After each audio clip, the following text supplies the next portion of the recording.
Está aqui já com a gente, né? O Vande Dombrowski, também Donato Nemberg, Donato da EPAGRE, o Vande, que é nosso secretário de Desenvolvimento Rural, porque eles prometeram e eles cumpriram. A gente conversou na semana retrasada, né? Sobre o Plano Municipal de Desenvolvimento Rural. Eles estavam convidando as pessoas a participarem da elaboração do plano, que aconteceu na semana passada, e hoje eles vêm aqui, vamos dizer assim, prestar contas, né? Desse trabalho que foi bastante intenso, mas que trouxe ótimos frutos, né, Donato? Bom dia, seja bem-vindo. Bom dia, Ednei, bom dia, Estela, bom dia, ouvintes e assistentes também? E assistentes? Seria espectadores. Espectadores, né? Bom dia, Vanderlei, nosso secretário da Agricultura aqui de Canoinhas. Realmente, as expectativas que a gente tinha com essa etapa, né? Porque o plano ele está sendo elaborado em etapas, então essa foi a terceira etapa.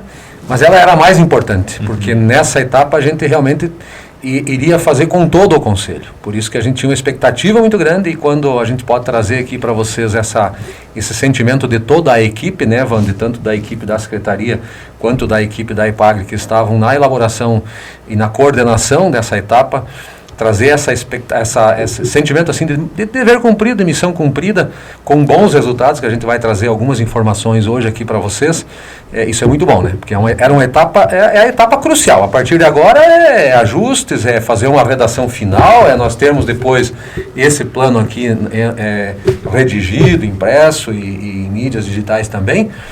Mas essa etapa realmente ela era uma etapa fundamental. E eu ouso dizer, Donato, já cumprimento o Vande e pergunto a minha opinião dele a respeito. O mais difícil, né, é vender essa ideia, né, para os agricultores, para aqueles que vão executar esses planos, né, Vande? Bom dia. Bom dia, Ednei, bom dia, Estela, os ouvintes da J+. O trabalho da missão, que nem o Donato colocou aqui, foi concluída. Agora começa a nova missão.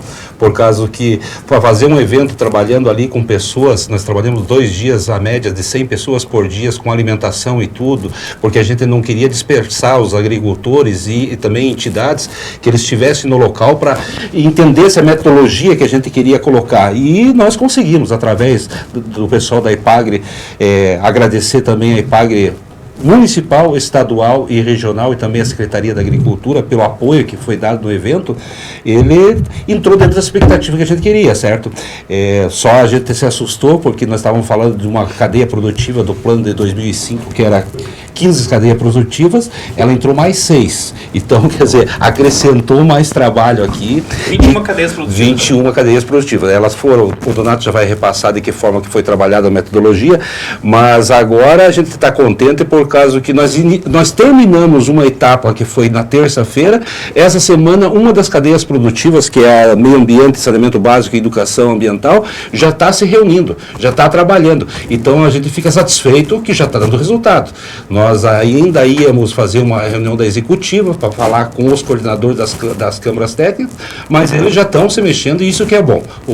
Eles entenderam qual que é o trabalho que a gente vai desenvolver daqui para frente. Né? É um trabalho bem intenso, bem planejado, que eu acho que é o mais importante de tudo, né, Donato? Vamos tentar delinear aí para o nosso público o que vocês conseguiram, então, desenvolver de planejamento mesmo para os próximos 15 anos. Bom, antes só relembrar, 12 anos, até 2035. 2035, 2035. Antes só, né, Ednei, relembrar que na programação estava prevista uma capacitação, trazer informações para os conselheiros do andamento da prefeitura, do andamento das entidades, do funcionamento, do orçamento público. Tudo isso foi feito, né? Então agradecer todas as pessoas, tanto da prefeitura quanto do IBGE, da EPAGRE, de outras entidades da CIDAS, que trouxeram informações para nós, né? E isso então serviu de base para todo o planejamento. O planejamento em si ele iniciou já no primeiro dia, na segunda-feira à tarde, onde nós demos uma revisitada nesse plano aqui. Então a gente pegou área por área que foi trabalhado e vinha sendo trabalhado até agora, deixou momentos para discussão também com a própria plenária do Conselho, porque revisitar um plano desse que já está há quase 20 anos aí não é tão simples, né? Então a gente usou uma metodologia expositiva lá, mas no final deixou que o pessoal acrescentasse. E como surgiram coisas que a gente já tinha esquecido, né? Os conselheiros das comunidades, as conselheiras, agregando aquilo que a gente tinha preparado para apresentar como alcances que o plano teve, as ideias que se tinha lá quando se planejou naquela época. Então foi muito rico esse momento e nós encerramos o primeiro dia com isso. Então isso já era parte do planejamento, porque a partir daí, no segundo dia, toda a metodologia utilizada então pela equipe da EPAGRE levou a esse surgimento de novas áreas, a manutenção de outras áreas. Então, antes que eu esqueça, Irineu e Estela, eu quero reforçar esse agradecimento que o Wander fez, porque a equipe da EPAGRE que coordenou esse trabalho é bem grande e tem várias pessoas. Eu vou citar o nome aqui do Daniel Uba, que coordenou essa equipe de metodologia, e em nome dele agradecer e parabenizar toda a equipe que tocou essa parte da metodologia, inclusive com a participação dos nossos colegas de Florianópolis que vieram para apoiar lá, então, da gerência estadual. Então, no primeiro momento, no segundo dia, a gente teve uma metodologia onde foi identificado quais dessas áreas permaneceriam e quais seriam as novas áreas incluídas. Para nossa surpresa, muito poucas áreas não foram deixadas no novo plano. Algumas foram agregadas, incorporadas, desmembradas, então a gente já vai passar aqui quais são as novas 21 áreas, já com essa nova estrutura, rapidamente, para o pessoal conhecer. Mas foi esse o trabalho que foi feito então. Então lá, pessoal, nós tivemos a manutenção da área das alternativas para a agricultura familiar. O meio ambiente, extrativismo e silvicultura eram áreas que estavam todas elas em conjunto, e aí o pessoal achou por bem desmembrar. Eu chamo a atenção aqui que deu-se uma atenção maior para a área de meio ambiente e saneamento rural. Inclusive foi uma das 6 áreas. É necessário, né, falar. Exatamente. Então, inclusive, o Wander vai depois citar as áreas que ficaram como prioritárias, né? E ela está dentro dela. Então, turismo, resgate histórico e sociocultural foi mantido. Olericultura e fruticultura foram juntadas. Virou uma nova área chamada horticultura. A fumicultura, muito debate, muita discussão, a gente já imaginava, já esperava isso, né? Tá mantida essa área. Grãos e cereais também, pela importância que tem aqui na região. Pecuária e saúde animal eram 2 áreas distintas, no plano anterior agora elas foram juntadas, foram membradas, então ficou pecuária e saúde animal. Uma área nova, que a gente discutia aí nos bastidores, que chamou a atenção pela importância que veio, com a força que veio para a discussão, a segurança no campo. Segurança no campo, uma grande... Está preocupadíssimo com isso, né? Exatamente. Vocês têm retratado aí várias situações nos programas, aí a gente tem acompanhado, e isso repercutiu hoje dentro do Conselho. A assistência, a 9ª área é a agroindústria e agregação de valor. Ela estava no plano anterior só como agroindústria. Agora ela vem com mais força na área de agregação de valor. Porque não é só lá dentro da indústria que nós precisamos trabalhar, nós temos que trabalhar o conjunto. Um exemplo assim bem simples para o pessoal entender, a melhoria da qualidade e da apresentação dos produtos. Isso não depende de uma máquina ou de um equipamento lá dentro da agroindústria, depende de algo até maior. A assistência rural, social rural. Então, um trabalho social mais forte no campo, o Conselho viu essa necessidade. A infraestrutura ela foi agregada de um outro item, que é a tecnologia no campo, né, Wanderlei? A educação, a saúde e o crédito rural foram mantidas nessas 3 áreas. E a última área, a 15ª que a gente tinha no plano anterior, eram microbacias, porque justamente quando foi elaborado esse plano e executado esse plano na época, o projeto Microbacias 2 do governo do estado estava em andamento. Então não haveria necessidade de manter. Mas a questão das políticas governamentais, dos programas governamentais, isso é muito presente no meio rural, na área rural. Então o pessoal pediu para a gente manter essa área e aí agregar todas as políticas públicas, tanto federais quanto estaduais, passar por essa Câmara Técnica, então, dos programas governamentais. Vamos lá, para as novas áreas que surgiram, então, a erva mate, ela foi desmembrada da silvicultura. Lembra que eu falei lá, meio ambiente, extrativismo e silvicultura, a erva mate estava dentro dessa área. Hoje ela ganhou um destaque especial, veio para um item à parte. A silvicultura, então, também ficou separada. O trabalho que a gente comentou, se eu não me engano, a gente comentou aí a nossa preocupação com os jovens, com o êxodo rural, né? Então foi criada uma nova Câmara Técnica de Gênero e Geração dentro do Conselho, onde vai trabalhar essas questões de sucessão, jovens, idosos. O pessoal lembrou, olha, só a nossa faixa, o IBGE apresentou a nossa pirâmide etária e nós estamos ficando com o pessoal mais velhos, mais idosos no campo. Então veio essa preocupação. Esporte e lazer foi desmembrado, o pessoal gosta de esporte no interior. Então tinha, né, esporte e lazer no campo, né, no tempo do governo do Leoberto, né? Isso. O prefeito fez vários eventos na área rural, né? Exatamente. É muito com esse pano de fundo, de recriar talvez esse programa, foi criada essa nova área. A organização social como um todo, né, se discutiu bastante aspectos mais específicos, aí chegou no final a conclusão de que precisaria ter uma grande área cuidando dessa parte da organização social. E uma área que também o Vanderlei vai citar que veio para prioridades, já para a gente trabalhar desde já, é a gestão das propriedades rurais.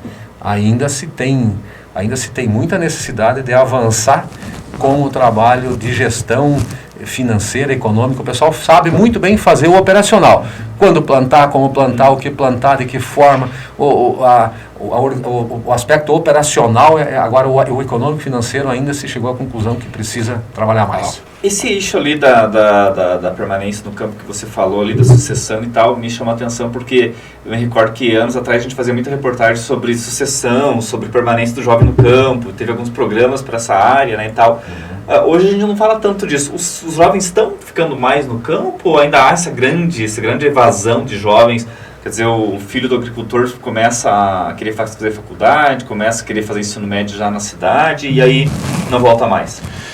A ideia até, no primeiro trabalho que foi construído, que foi através de reuniões distritais, né, para nós foi até uma surpresa aqui, nós pegamos aqui o Salto da Água Verde, e ali no Salto da Água Verde, como é uma região rural, mas ela está praticamente encostada na cidade, e ali que levantaram a questão do êxodo rural, e isso foi muito forte levantado ali, e nas discussões das câmaras técnicas foi discutido muito isso aí, e para nós surpresa foi a questão não só do jovem rural, mas também da pessoa idosa.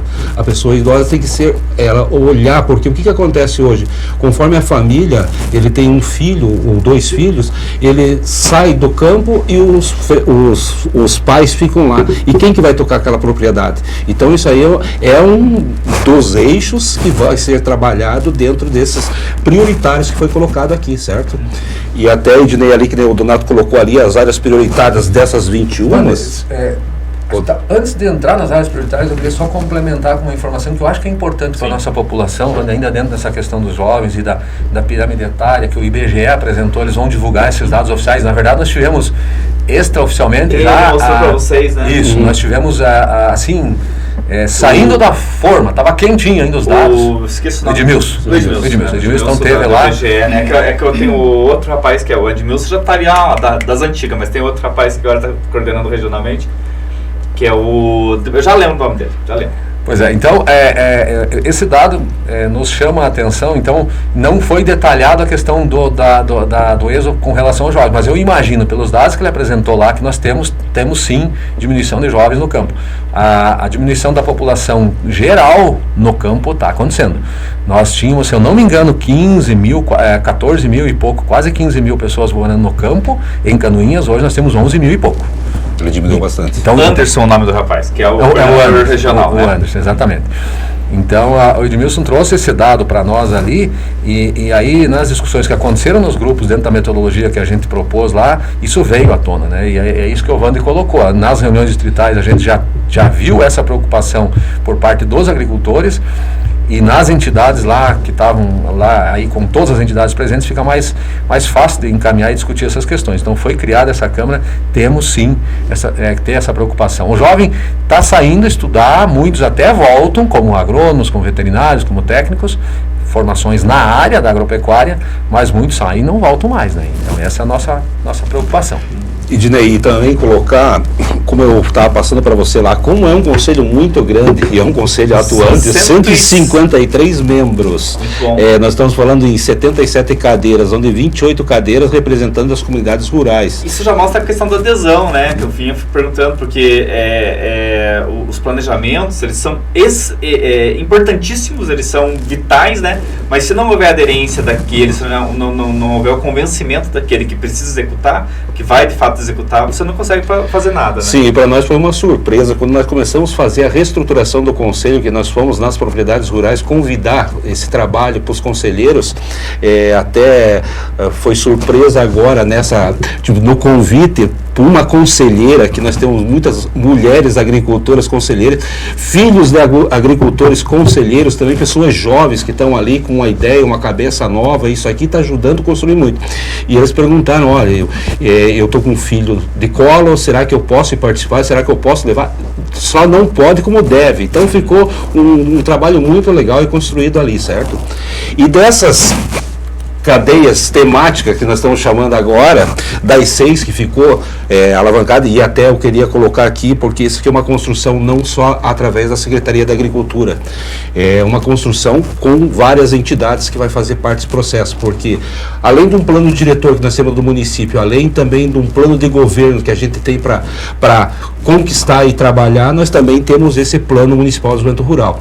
Então, as entidades que fazem parte aqui vai ser de fundamental importância para que isso aqui atinja os objetivos que a gente precisa, certo? E dessas 21 que o Donato colocou, que entrou mais 6, as prioritárias a primeira ficou infraestrutura e tecnologia no campo. A segunda ficou segurança no campo, a terceira gestão da propriedade, a quarta saúde, quinta alternativa para a agricultura familiar e a sexta meio ambiente, saneamento e educação ambiental. Esse trabalho que vai ser construído agora, através dessas câmaras temáticas, é muito interessante porque vai ser também um trabalho a curto, médio e longo prazo. Esse curto, médio, para a gente tentar até o final de 2024, a gente conseguir alcançar esse objetivo, que é cumprir com as ações que foi colocado dentro desse desenvolvimento, dessa metodologia de trabalho, né? Então, a ideia é essa. Uma coisa importante, Wander, que a gente precisa destacar aqui, tem que ficar isso muito claro, tanto para nós internamente no Conselho, quanto para a população, é que não é essas 6 áreas, elas não são as mais importantes. Todas as áreas que foram definidas, que serão trabalhadas nos próximos anos, são importantes igualmente. Isso a gente fez questão de deixar muito claro aquele dia lá. E quer reforçar isso aqui agora. Mas tem que se começar por alguma coisa. Então, para se ter um horizonte de curto prazo, que é essa gestão, então, agora, até 2024, vão ser trabalhadas, aí sim, prioritariamente essas áreas, não que as outras não possam ser trabalhadas. O esporte lazer no campo também. Por que não pode ser começado já? Pode, já tem um campeonato interior, tem a super taça que vem aí, claro que o pessoal quer mais que isso, a gente já passou por Jean lá, que há uma expectativa de algo maior.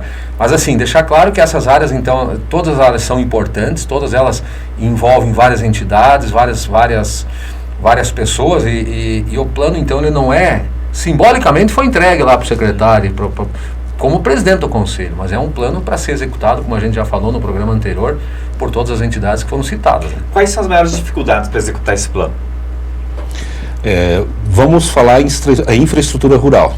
Nós estamos falando em infraestrutura rural abrangendo o município inteiro, sim, não só na área da agricultura. Então, é um trabalho que vai ter que ser construído, estudado da forma com Secretaria de Agricultura junto com Secretaria de Obras para ver que suporte pode ser construído esse trabalho. Acho que é uma das maiores reclamações do pessoal do campo. Sem dúvida, esse aí foi. Escoar a safra e tudo mais. Porque você veja hoje, nós já temos os programas que dentro do Plano Municipal de Desenvolvimento Rural, ele desenvolveu aquele projeto e o programa que vem em atividades até hoje, que é o Porteira Dentro e Incentivo à Pecuária. Então você já dá suporte para dentro da propriedade, agora eles querem suporte para fora da propriedade. Então esse trabalho é um trabalho que tem que ser construído com várias mãos, tem que ser feito uma forma que você serrar R- para que aconteça coisa. Então é um trabalho que vai ser desenvolvido. O que puder acontecer que o projeto desse aqui curto prazo é até 2024, né? É muito interessante até falar com vocês dois sobre isso, porque tem coisas que você não entende, né? Você tenta entender, você entende o contexto, mas você não entende por que nada é feito para melhorar aquele contexto. E eu acho que a infraestrutura, na questão de estradas do interior, é uma questão, e vocês sabem muito bem disso, porque vocês estão já no serviço público há muito tempo. Por que se a gente sabe, todo mundo, a pessoa quando ela se candidata já, né, qualquer cargo, vereador, prefeito, enfim, ela já está sabendo que há essa deficiência em relação à infraestrutura do município, ou seja, maquinário, equipe.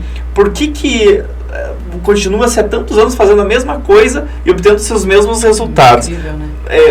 Eu queria ouvir vocês, não é uma crítica a nenhum governo específico, porque a gente está falando de vários governos. Nenhum teve êxito total em relação à conservação de estradas. O que vocês veem que poderia ser feito nesse caso? É um tema muito delicado, né? Eu hoje não posso falar pelo Executivo Municipal, mas eu queria começar lembrando de algumas coisas, porque você falou que é uma sequência, é um histórico. E eu lembro de algumas ações que a gente procurou fazer na época do governo Leoberto, quando eu estava lá na secretaria, e existiam alguns planos, inclusive, do próprio prefeito na época, e eu acho que a gente precisa retomar isso. Então eu vou dar a deixa aqui para o Wander agora, não sei se é nessa linha hoje, que está se pensando em trabalhar, mas eu penso que a gente precisaria olhar isso com bastante carinho. Porque nós estamos falando de infraestrutura, de coisas grandes, nós estamos falando de coisas que precisam recursos, sem recursos não faz. Quando se perguntou qual é a grande dificuldade hoje? Hoje é recursos e mão de obra. Nós temos eu ouvi lá a prefeita comentando, a Juliane, que é ela nem pode contratar nem mais. Pode. Eu ia falar do limite prudencial. Então, e eu lembro que essa foi uma preocupação que nós tivemos quando eu recebi o convite lá na transição de governo ali, quando a gente recebeu os dados, fez aquele relatório de gestão, aquilo ali me preocupou demais, porque lembrando do que a gente já tinha de dificuldade lá naquela época, em 2005, 2010. Então, onde é que eu quero chegar? Precisam obras de infraestrutura maiores.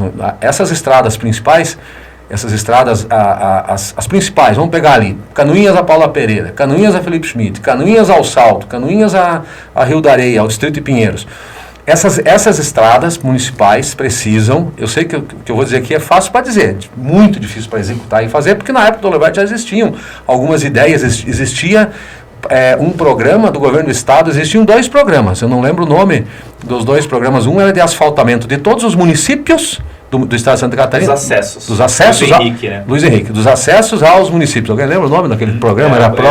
Eu lembro que era o recurso esse recurso vinha de imposto sobre carros, né? Não era exatamente... Ele tinha um nome bem legal, era Pro alguma coisa.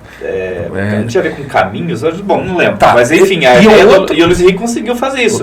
Todos os acessos a municípios, né, foram asfaltados. Inclusive Bela Vista não era, e foi asfaltado. Eu cheguei aí antes desse programa ser implementado por completo, em Bandeirante, lá no extremo oeste, ainda era estrada de chão. Foi o último município que eu fui visitar que não tinha mais acesso para alguma coisa, mas nós já lembramos.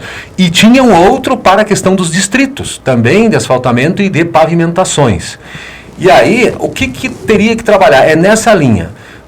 Irinhópolis, nós temos um programa lá chamado, vocês já devem ter ouvido falar, vai ter um evento agora em agosto lá, Programa Municipal de Conservação de Água, Solo e Estradas Rurais. Eles colocaram esse componente de estradas rurais lá dentro, o Juliano na época era o prefeito, e aí a gente acompanhou isso como EPAGRE, por causa do programa municipal que nós fazemos parte, porque aí o que você consegue fazer? Diminuir a tua manutenção futura. Mas aí precisa ter recurso. Sem você ter recurso, como é que eu... é o asfalto, né? Sempre foi. Mas não precisaria não precisaria nem ser o asfalto. Assim, a melhoria que parece que está se desenhando alguma coisa lá na Secretaria de Obras, mas precisaria ter um trabalho de infraestrutura maior sendo feito nessas estradas principais para você poder deslocar maior atenção também para as vicinais. Eu não sei se eu consegui me fazer entender, mas assim, as estradas principais com uma estrutura maior, não de asfaltamento, porque não consegue, mas de abaulamento, de cascalhamento, sargenteamento. E isso é constante. Beto Faria uma vez disse, é que nem a dona de casa que lava a louça, ela lava no almoço, de noite até tudo isso. Manutenção contínua, isso tem que ser feito. Então esse trabalho desse estudo já está sendo trabalhado aí, vendo de que forma, mas que nem nós estamos comentando aqui, nós pegamos um governo com problemas, certo? O maquinário está sucateado, estamos trabalhando na recuperação, mas é que nem a prefeita tem comentado, e o ex-secretário de Obras também estava comentando, e o atual comenta também, hoje não vale a pena você investir num maquinário que ele é um maquinário muito sucateado, e o que acontece? Esse valor para você fazer em manutenção é mais vantajoso você ter uma máquina nova para você trabalhar e que dê suporte nessas estradas aí, porque você arrumou, coloca, estraga de novo, não vai resolver nada do problema. Mas tipo assim, é tema para nós ficar aqui 2 dias ou mais. Mas que gasta-se mais com a manutenção desses equipamentos, né, do que se tivesse um novo. Eu preciso dar um fecho para a nossa conversa, infelizmente, que está muito boa, mas eu queria, em linhas gerais, assim, eu vou perguntar para os dois, avanços desse plano, o que vocês destacariam como os avanços que vão fazer a diferença nos próximos anos no campo, Donato? Começo e o Wander fecha, então. Eu vejo assim, o primeiro, a reestruturação do Conselho, a determinação, a firme determinação do Executivo e essa aceitação das entidades e dos conselheiros, os agricultores e agricultoras que aderiram a esse processo, e isso foi mostrado pela participação e pelas ideias, né? O Wander tá com uma papelada aqui que não é pouca coisa. Então, eu acho que esse é o maior avanço, a retomada disso. Avanços mais pontuais, para a gente não ficar só nesse geralzão aí, Ednei. A questão da segurança rural. Nós temos tido muitos problemas, a gente sabe, aí, problemas de abigeato que estão acontecendo, que são os furtos de gado, problemas da segurança das propriedades, então tem várias ideias, não dá tempo de detalhes. Só te perguntar uma coisa, a facilitação do porte de armas no governo Bolsonaro levou muita gente do campo a adquirir armas. Sim. Isso reduziu? Tem alguma coisa mais prática com relação a isso? Eu não saberia te dizer estatisticamente hoje. A impressão que dá é que sim, porque você tem aquela sensação de maior segurança na propriedade, quem vai lá invadir essa propriedade para fazer um furto, tem isso que corre no senso comum, é a minha visão também. Agora, não tenho dados hoje para te dizer. Ideias, nós não temos tempo de detalhar, mas surgiram várias ideias nessa área da segurança pública que são perfeitamente possíveis de serem atendidas, né? As sugestões que surgiram ali. Então, a gente pode ter uma melhoria dessa segurança. Eu acho que isso é um grande avanço. Uma outra área que surgiu como prioritária e que a gente já vem trabalhando na EPAGRE, e onde a gente tem trabalhado, tem visto que tem dado resultado, que é a gestão da propriedade rural. Então, se a gente conseguir expandir isso mais, né, para outras entidades, para fazer uma grande parceria aí com as cooperativas, com as empresas do setor, e a gente avançar nisso, eu tenho certeza que nós vamos ter um grande avanço. Então são áreas assim, e o fato de a gente ter avançado, de aumentado o número de áreas, né? Essa reestruturação de algumas áreas, a importância do meio ambiente também, essa preocupação. Se falou em coleta seletiva no interior, quer dizer, isso mostra a preocupação, a sensibilização do pessoal para esse tema, a questão das questões climáticas, né, o problema envolvendo aí o aquecimento, o sequestro de carbono também, isso veio à discussão. Então são temas atuais, temas muito bons. Então eu digo assim, muitos avanços, estamos muito contentes com o trabalho. E aproveitando aqui os avanços, eu acho que é de extrema importância, são os coordenadores que ficaram à frente de cada câmara temática dessa aqui. É através deles que eles vão se reunir, eles vão fazer as reuniões, eles vão levantar as demandas, vão analisar tudo aquilo que eles colocaram a curto, médio e longo prazo e dar essas prioridades. Esse avanço vai ser fundamental para esse trabalho que vai ser desenvolvido daqui para frente, né? Com certeza. Deixa eu só sair um pouquinho do nosso assunto, porque a vereadora Tatiana Carvalho, presidente da Câmara de Vereadores, está nos assistindo e ela pediu o seguinte, Wander, se você pode falar. Primeiro que ela elogiou o trabalho de vocês dois, diz que é excelente, e perguntou se possível que divulguem a situação da licitação para recolhimento dos animais de grande porte, que é um problema que a gente expôs aqui no programa dias atrás. E até, Ednei, nós estávamos sentados ali fora antes de entrar para a reportagem aqui e veio a notícia já para mim, certo? Que é a quarta vez que eu lanço esse edital aí e no caso deu em branco novamente, certo? Nós estamos tendo uma dificuldade na questão de documentação desse pessoal interessado nesse tipo de serviço. Uma das coisas que o Alexandre apurou na reportagem que ele fez é que hoje oferece 3.000 e alguma coisa, R$3.000 de pagamento mensal para fazer esse serviço, né? 3.500. E exige-se que tenha um funcionário, quer dizer, é impossível uma pessoa pagar um funcionário com R$3.000 e ter qualquer tipo de lucro, né? Porque eu estou falando da quarta vez que está sendo relançado isso aí. As duas primeiras, eles tinham um valor mais baixo. E aí a gente entrou em contato com essas pessoas interessadas nesse processo, que já trabalharam no passado, e eles falaram que precisaria ser melhorado esse valor mensal para eles. Nós atingimos esse valor mensal, mas só que agora o problema está sendo a documentação, que a documentação, você sabe, um processo licitatório tem que estar negativa federal, estadual, municipal, e sempre acontece alguma coisa. Eu, com a equipe de trabalho, já fui a campo conversar com esse pessoal, porque às vezes a dívida não é muito grande e você pode parcelar e automaticamente você pode participar de um processo. E isso aqui até me desanimou novamente, certo? Que agora eu vou ter que conversar com o departamento de licitação, ver de que forma eu posso relançar isso aqui e qual a documentação que, no caso, vai conseguir, se eles conseguem parcelar um débito para que eles consigam participar, porque é muito difícil trabalhar com esse processo, porque são 365 dias no ano. e tem que estar disponível todo dia. Não tem feriado, não tem Qualquer nada. horário. É qualquer horário. Hoje o valor ofertado está sendo de qual? Mensal? R$ 3.500, daria 42 mil anual, certo? É um valor bem baixo. Mas o valor ainda não é o problema está sendo a documentação desse pessoal do cadastramento. Eu até saindo daqui já vou ter que voltar lá. E, Dinei, até esse processo dos cavalos, sempre penso que a Secretaria da Agricultura que está à frente disso, nós estamos colaborando e ajudando esse processo, porque esse aqui é da zoonoses, ela faz parte da saúde, mas a gente, como Secretaria da Agricultura, está acompanhando. Nós fizemos todo o processo do edital de licitação, conversamos com as pessoas interessadas, tudo. E mais uma notícia, voltou novamente, temos que trabalhar novamente para ver o que fazer. Gente, 11h21, deixa eu agradecer imensamente a presença do Donato, da EPAGRE, do Van Dombrowski, que é nosso secretário de Desenvolvimento Rural, falando sobre o plano, né? Eu sou muito otimista com relação à aplicabilidade desse plano, porque eu sei que tanto um quanto o outro tem muita competência e sempre que eles pegam junto é para realmente fazer a coisa acontecer. Tenho certeza que vai acontecer e você que é o homem do campo, mulher do campo aí, vai se beneficiar disso com toda certeza. Então, muito obrigado, Donato, parabéns pelo trabalho. Obrigado, Jay. Lembrei aqui, Propave Rural. Para não deixar o pessoal aqui. Era o plano do Luiz Henrique. Na época do Luiz Henrique. Que Deus o tenha. Que Deus o tenha. Obrigado pelo espaço e pode sempre contar com a EPAGRE, Vanderlei sabe disso, né? A nossa equipe toda lá, equipe municipal, regional e estadual, essa vez aqui, inclusive, ajudando nesse processo todo. Valeu. Obrigado, Dinei. Obrigado, Estela. Estamos aí.